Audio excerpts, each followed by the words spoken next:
All right, so in this video, we are going to we're going to talk about George Washington's farewell address. And you might be thinking, wait a second, we just started talking about George Washington and his presidency, and we're already going into his farewell address.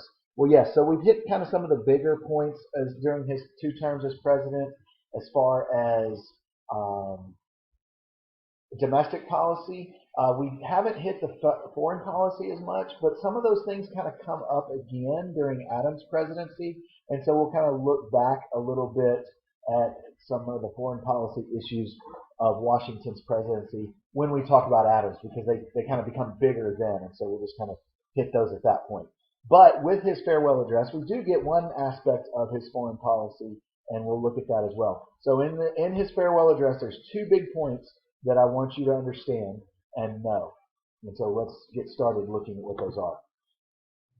So the first thing, his farewell address is in 1796, and the big thing, one of the 2 big things he suggests and encourages the nation with is say, hey, we need to avoid entangling alliances with other nations.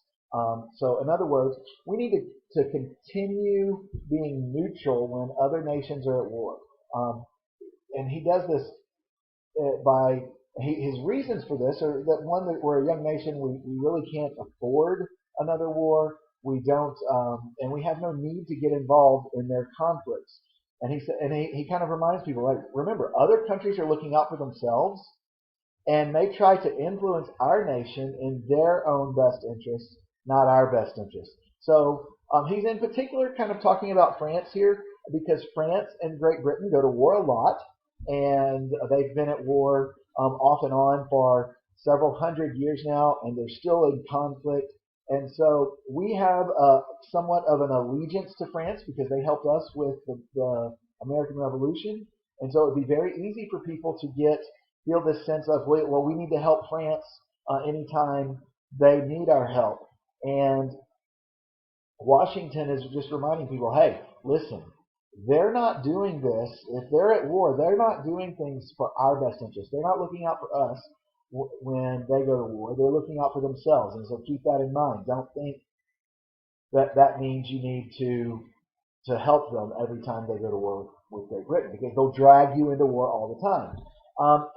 The other point he makes is, don't let your sympathy for one country, in other words, your sympathy for France, or your hatred for another, probably Great Britain, influence you. You need to do what is best for our country. And so staying neutral, avoiding entangling alliances. In other words, these permanent alliances where if they go to war, you're required to go to war as well. That is not a good foreign policy, and we need to avoid that. So that's his foreign policy advice. And then at home, it's kind of similar in a lot of ways. He says avoid political parties. So things that will, anything, whether it's a foreign nation or a party, that would make you do what's not best for the nation as a whole, he's telling you to not be most closely aligned in that. And so he's warning people, hey, the country is most strong when we're unified. You don't let loyalty to a region of the country or a party overcome our unity as a nation. He says the independence and liberty you possess are the work of joint councils, joint efforts, common dangers, sufferings, and successes. So you can think of the American Revolution. They were successful primarily when they were able to work together the best. The Constitution was created when they came together and compromised. It was joint councils, joint efforts, those things. And so he's saying continue that. Continue to work together. Don't get entrenched in your political parties. Now, it's important to recognize that Alexander Hamilton was definitely a person that helped to influence this, because he was very clear. He was worried about France. He was worried about how things were going in France, and he was clearly trying to. So that goes back to the foreign policy. He was clearly trying to avoid us getting involved in helping France. He also is worried about the Democratic Republican Party. And so Washington is not affiliated with a political party, and so Alexander Hamilton is associated with the Federalist Party, and so he's saying, you know what, we really need to try to. He's really saying, hey, don't get into this this party is best or this party is best.